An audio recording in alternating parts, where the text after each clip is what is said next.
नमस्कार, MP news में आप सभी का बहुत स्वागत है। आपके साथ इस वक्त मैं हूं श्रद्धा बुंदेला। तो मध्य प्रदेश में विधानसभा चुनाव की मतगणना का सिलसिला लगातार जारी है। 3 दिसंबर का वो दिन जो दिन ऐतिहासिक होने वाला है। और बता दें कि इस वक्त रुझान जो है वो सामने आने लगे हैं, धीरे धीरे तस्वीरें जो है वो सामने आने लगी है। इसी मुद्दे पर आज हम बात करेंगे। मेरे सहयोगी संदीप मेरे साथ जुड़े हुए हैं।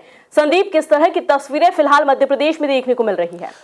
देखिए श्रद्धा, जिस तरीके से मध्य प्रदेश के जो विधानसभा चुनाव को लेकर जो शुरुआती रुझान सामने आया, वो कहीं ना कहीं मध्य प्रदेश में जो एग्जिट पोल आए थे वो सही साबित होते हुए नजर आए। क्योंकि अभी तक के शुरुआती रुझान में मध्य प्रदेश में भारतीय जनता पार्टी एक बड़ी बढ़त से और प्रचंड बहुमत से सरकार बनाने की ओर अग्रसर होती हुई नजर आ रही है। कहीं ना कहीं हम देखें तो फिलहाल जो शुरुआती रुझान है वो 140 से 150 के बीच में भारतीय जनता पार्टी की सीटें बढ़ती हुई नजर आई। तो कहीं ना कहीं देखने को मिल रहा है श्रद्धा कि मध्य प्रदेश में मुख्यमंत्री शिवराज सिंह चौहान की सरकार ने जो लाडली बहना जो फैक्टर लेकर आई थी, कहीं ना कहीं लाडली बहना योजना है वो बीजेपी के लिए एक ट्रम्प कार्ड साबित हुई। और जो लाडली बहनाओं ने जो भरपूर मतदान किया है मध्य प्रदेश में, उसका कहीं ना कहीं प्रतिफल शिवराज सिंह चौहान और पूरी बीजेपी को मिलता हुआ नजर आ रहा है। फिलहाल जो देखने को मिल रहा है कि भारतीय जनता पार्टी के खेमे में खुशी का माहौल है। बीजेपी दफ्तर से लेकर सड़कें, चौक चौराहे पर भारतीय जनता पार्टी ढोल नगाड़ों के साथ जो है जीत का जश्न मनाते हुए नजर आ रहे हैं। और वही कहीं ना कहीं कांग्रेसी खेमे में फिलहाल जो है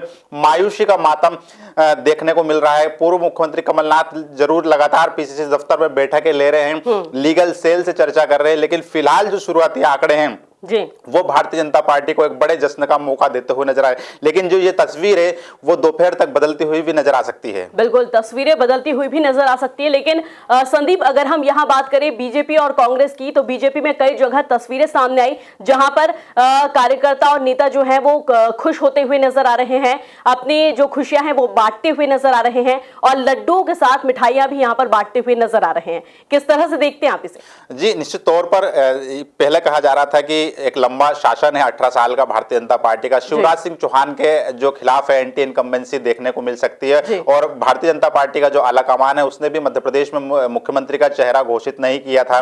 तो कहीं ना कहीं ऐसा लग रहा था कि यहाँ पर जो है फाइट काफी टक्कर की देखने को मिलेगी, बहुत करीबी मुकाबला होगा। लेकिन जिस तरीके से मतगणना शुरू हुई, ईवीएम खुली, प्रत्याशियों की तकदीर चमकना शुरू हुई, तो भारतीय जनता पार्टी एक बड़ी बढ़त की और बढ़ती हुई नजर आई। तो लिहाजा अब जो है कहीं ना कहीं बीजेपी कार्यकर्ता इस बात से जो शुरुआती रुझान है उसे देखकर आश्वस्त हो गए हैं कि कहीं ना कहीं जो है ये रुझान हकीकत में भी बदलेंगे और निश्चित तौर पर बीजेपी की सरकार बनेगी। लिहाजा जश्न का माहौल जो है 10 बजे से जो है शुरू हो चुका है। बिल्कुल, जश्न का माहौल शुरू हो चुका है।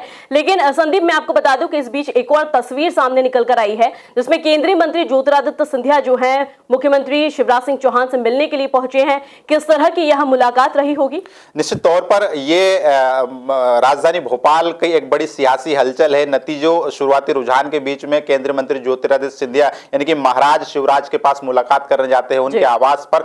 और ये जो पूरी मुलाकात है बड़ी बंद कमरे के अंदर होती है। तो क्या मुलाकात होगा, फिलहाल कोई स्पष्ट बात नहीं आई है। लेकिन मीडिया के सामने केंद्रीय मंत्री ज्योतिरादित्य सिंधिया ने यह जरूर कहा है कि निश्चित तौर पर पूर्ण बहुमत के साथ भारतीय जनता पार्टी की सरकार बनने जा रही है। फिलहाल देखना दिलचस्प है ये कि जो हकीकत के जो आंकड़े होते हैं, जो आखिरी का जो आंकड़ा होता है वो क्या आता है। लेकिन जो बीजेपी के तमाम जो बड़े दिग्गज नेता है उन्होंने सरकार बनाने के लिए अब जो है सियासी रणनीति बनाना शुरू कर दी। यही इसी कड़ी में सिंधिया और शिवराज की मुलाकात को भी देखा जा रहा है कि दोनों के बीच में सरकार बनाने को लेकर कहीं ना कहीं एक बड़ी चर्चा हुई है। बिल्कुल, एक बड़ी चर्चा हुई है। कहीं ना कहीं ज्योतिरादित्य सिंधिया जो है वो ये कहते हुए भी नजर आए हैं कि सिर्फ बहुमत नहीं बल्कि पूर्ण बहुमत के साथ बीजेपी सरकार जो है वो आने वाली है। संदीप, मैं आपसे यहाँ पर ये जानना चाहती हूँ कि ग्वालियर चंबल की फिलहाल क्या कुछ स्थिति है और वहां की क्या कुछ तस्वीरें सामने निकल कर आ रही है? बिल्कुल, निश्चित तौर पर पूरे मध्य प्रदेश में देखा जाए तो ग्वालियर चंबल एक ऐसा गढ़ है जहां पर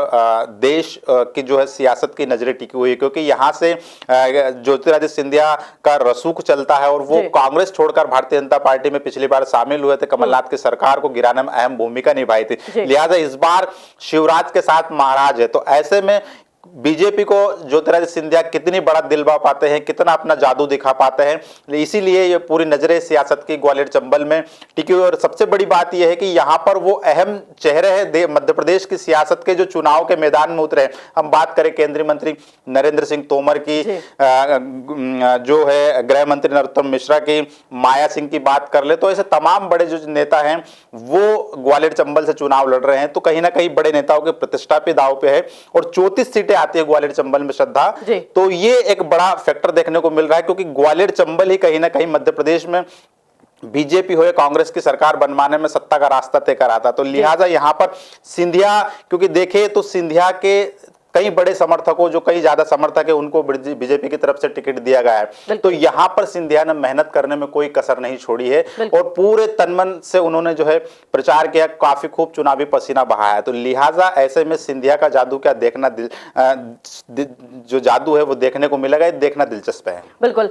लेकिन अगर संदीप हम यहाँ बात कर ले दतिया की, तो आपको क्या लगता है यहाँ की क्या कुछ तस्वीरें सामने निकल कर आ रही है? क्योंकि शुरुआती आंकड़ों से ही जो डॉक्टर नरोत्तम मिश्रा है, गृह मंत्री हैं, वो पीछे नजर आ रहे हैं। क्या लगता है आपको, आंकड़े बदलेंगे यहाँ पर?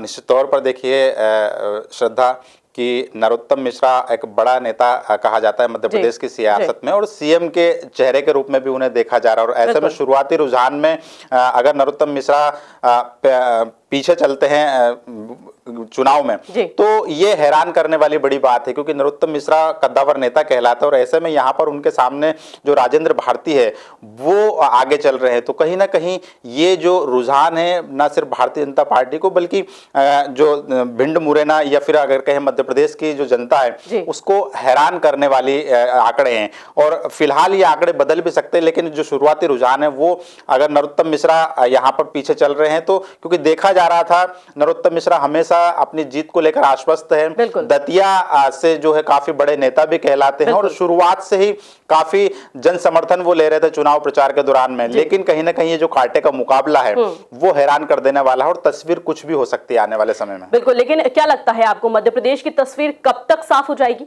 निश्चित तौर पर हम मानते हैं श्रद्धा की ये जो पूरी तस्वीर है 1:30 से 2 बजे के बीच में पूरी स्पष्ट हो जाएगी। क्या माहौल है होगा मध्य प्रदेश का और किसकी सरकार बनने वाली है, ये 3 बजे पूरी तरीके से हमें स्पष्ट हो जाएगा। बिल्कुल, बहुत शुक्रिया संदीप तमाम जानकारी साझा करने के लिए। तो यहाँ लेते एक छोटा सा ब्रेक बाद जल्द हाजिर होंगे। बने रहिए हैप्पी न्यूज के साथ।